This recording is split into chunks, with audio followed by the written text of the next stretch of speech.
This is Spreaker Web Radio.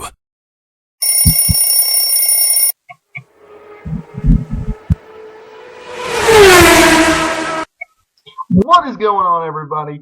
TNA 2012 pay-per-view review show. It's in the books, y'all. It really is. It was last night. It was in the Arlington area. It was in Texas. Bigger, better, faster, whatever you want to call it. It was in Texas. We got a great show for you. Next Generation Wrestling site at Weebly.com is where you need to be. It's where you came from, and that's where you can check out all the news, rumors, spoilers, and results, play-by-play coverage of every WWE, TNA, ROH, anything else you need to know about professional wrestling. Next Generation Wrestling site at Weebly.com. You can find out other wrestling websites, All American Wrestling, and All Access Wrestling. Sports, yeah, everybody loves sports. Establishedsports.weebly.com. Want to know your political news and just outrageous news? AlternativeNewsTalk.weebly.com. MMA News 1.weebly.com and Friday News 1.weebly.com. Also on Facebook, like us on Twitter. Actually, it's like us on Facebook, follow us on Twitter.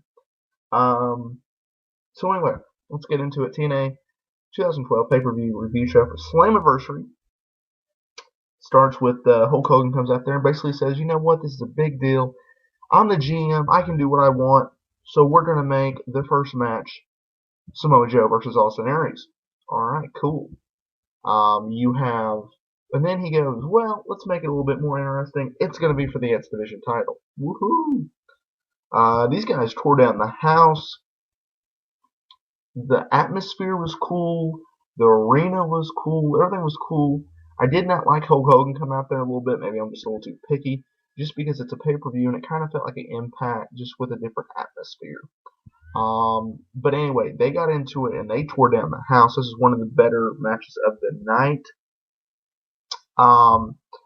And Austin Aries defeats Samoa Joe with the Brainbuster and Nasty. A little scary of a finish to retain his X Division Championship. Now the next two guys were a little bit different. You haven't seen these guys in a while. You have Hernandez versus Kid Cash. Hernandez is okay. We just put it up an article today, which is Monday, June 11th, that they're going to give him a babyface push. They like his physique. They like how he's firmly built himself up again. And they just wanted to put Kid Cash down, basically, and put Hernandez over. Did you really need this match in here? No, but I think it was decent. They did pretty good stuff here. It's cool to see Kid Cash back. He's an excellent wrestler. He's decent on the mic. He has that heel overconfidence personality that gets someone over. And Hernandez as a babyface, I don't know. There's just something lacking in Hernandez. Maybe it's just me. Maybe he needs to show something a little bit more. But what I've seen, I don't like of him. In-ring work, it's pretty good, and I can handle that. But anything with the mic, I don't want to see that. Hernandez defeats Kid Cash.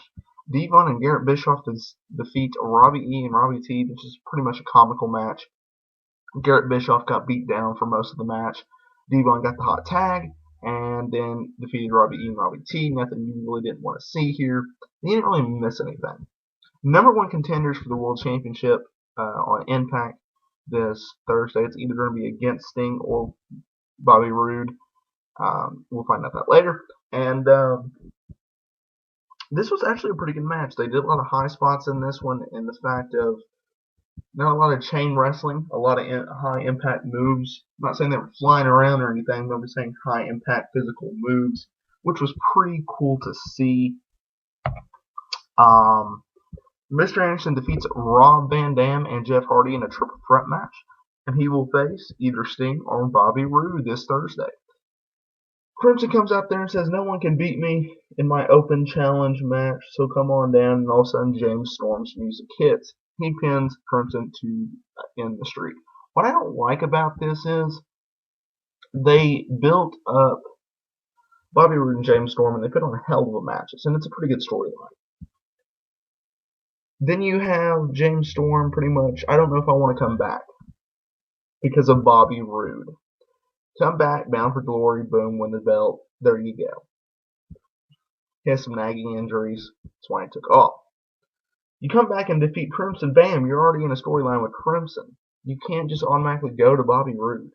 And there's really no need for James Storm to come back and beat Crimson. You have plenty of other talents putting him over. But that was a pretty short match. Next was a Hall of Fame induction ceremony, first ever for TNA. I don't like this just because it was 10 years. They're not like WWE in the fact that they've been around for over 50 years. But you know what? It's their company; they can do what they want, and we're just an analyst. Of course, it was Sting. I think many people would agree with me that it should have been Jeff Jarrett. But that wasn't the fact, and Sting done a lot of things for TNA. He's helped the company build, and he'd probably be the second guy that deserves it. Thank God we didn't get Hulk Hogan in there because he really didn't help it all the way. But anyway, TNA Knockouts Championship, Miss Tessmacher or Brooke Tessmacher versus Gail Kim for the Knockouts Championship. And one quick thing on here, they start calling her Miss Tessmacher or Miss Tess. Brooke Hogan put up an article today. She did that, and that was her executive decision. She wanted that change, so there we go. Her real name is Brooke Tessmacher. Actually, it's Brooke Adams, I think. It's Brooke something. But anyway, so Miss Tessmacher defeats Gail Kim to become the new Knockout Champion in her hometown. That was pretty cool. It was a little unexpected, but she's a very beautiful woman.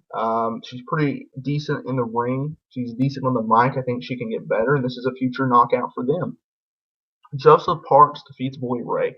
Basically, you had Joseph Parks as Abyss, and Abyss was playing Joseph Parks. We all knew this. You had him kind of do rookie mistakes and didn't get a lot of offense in this one, but basically what happened was he got beat down a little bit, so he went under the ring. Well, here comes Abyss out of the other side of the ring. All right. At first, I didn't know if there was another person playing them, but it was a Team 3D person who's training at their camp named Lance. He came out there, he's a big dude. Basically chokeslammed Bully Ray through a table, and Joseph Parks came in there and pinned him. TNA Tag Team Title match of the night, no doubt about this. Kurt Angle and AJ Styles defeats Kazarian and Christopher Daniels. Now, a lot of people were saying, "Hey, I don't understand why Angle and Styles are getting the belt so soon." Well, here's the thing, people. Joseph Parks going over as babyface, big deal. We all knew main event Bobby Roode was going to win, so you have to have the crowd go home happy at least. So you have to have some babyface go over and become main event. Now, the way they ended this pay-per-view, I guess the crowd would have went home happy. But I'll get more into that. So these guys tore down the house. Best match of the night so far, and probably best match of the year candidate. I'm not saying it's going to win or anything. I'm saying it's going to be a candidate.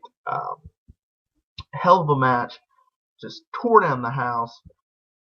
Great match. Kurt Angle and AJ Styles defeat Kazarian and Christopher Daniels to become the new tag team titles. Now, I don't know if Angle and Styles are going to hold on to the belt long. I don't know if they're going to go in a storyline together. I don't know if they're going to keep Angle and Styles together and continue the storyline with Cass and Daniels. I think they will continue the Styles, Daniels, and Kazarian and Dixie Carter storyline. I think that will happen. Who knows where this storyline's going to go over. I predicted this, that they were going to win. And I forgot that it was for the tag team titles. I just saw the build-up on Impact. And usually when someone has build-up for continuous weeks leading up to the pay-per-view, they're usually going to lose. Unless you are a world champion like Bobby Roode that gets the payoff. So that's the reason I picked him. I didn't know it was for the tag team titles, but it was. Great match, like I said, and maybe and hopefully they'll do another match.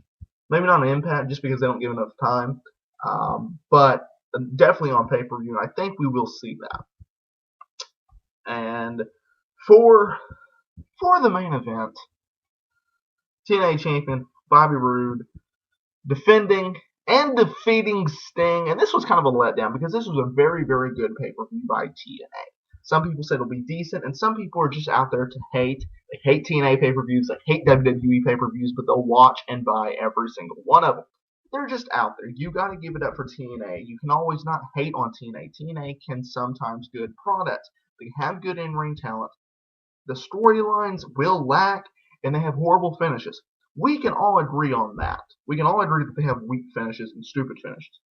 And sometimes maybe the booking doesn't make sense. But if you look at this pay-per-view, only one thing I can really see that I didn't like was the James Storm coming back and beating Crimson, just because I want to see James Storm versus Bobby Roode. Now, maybe that's just a fan me, and maybe I'm taking that out a little too context.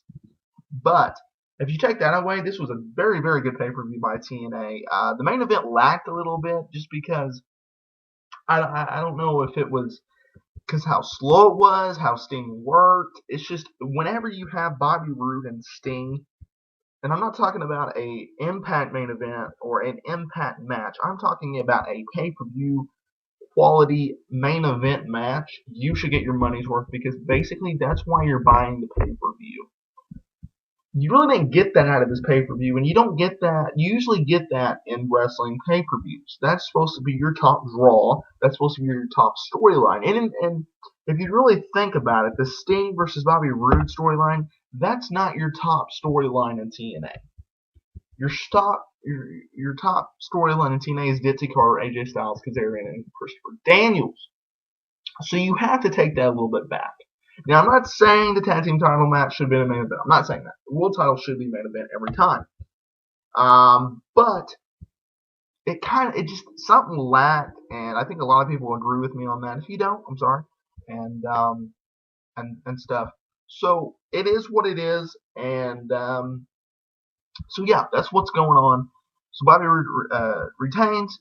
What was stupid, the horrible finish of this, and the match wasn't that bad. And I'm not saying that. I'm saying the finish was absolutely terrible. Here's why. Bobby Roode gets a six-pack of bottled beers around the announce table. He brings that in. Well, he grabs one bottle, and the ref takes it away. Well, the ref goes outside to get rid of the beer bottle, and Bobby Roode grabs another beer bottle. 5 remaining, he takes one. Smashes it. The ref sees it in the ring, and he counts on the broken / plastic glass. That's what I have a problem with. I mean, come on, man. You can't be that blind. If you take that out of the way, main event was pretty decent at best, but pay-per-view was great. Well, I wouldn't say great. I'd say it was very good. I'd give this an 8.5 out of 10. I mean, that's a pretty good thing. What do y'all think? Leave it in the comment leave a comment in the description, either if you're listening on YouTube, you're listening here on Spreaker podcast, and if we can get it on podomac.com podcast, I'm hoping so. I like Spreaker. I think it's a good thing. You can do live, you can do podcast, you can put sound effects in there, you can use it. What do y'all think? What do you think about this pay-per-view? I like this pay-per-view. Thought it was a very good pay-per-view by TNA. What do y'all think? Leave me a comment in the description for those links, or leave me a comment. Links are in the description for the site. Shoot me an email, ngs2010@yahoo.com. If you don't work for the site, any of the sites. Yeah. Like us on Facebook, follow us on Twitter. TNA, I'm out of here, y'all. TNA 2012 Slammiversary pay-per-view review show. Results show is up on the site, but this is more in-depth and more of my opinions. We are on air. We are getting out of here last minute. We filled up the 15 minutes. And we'll see you next time, folks.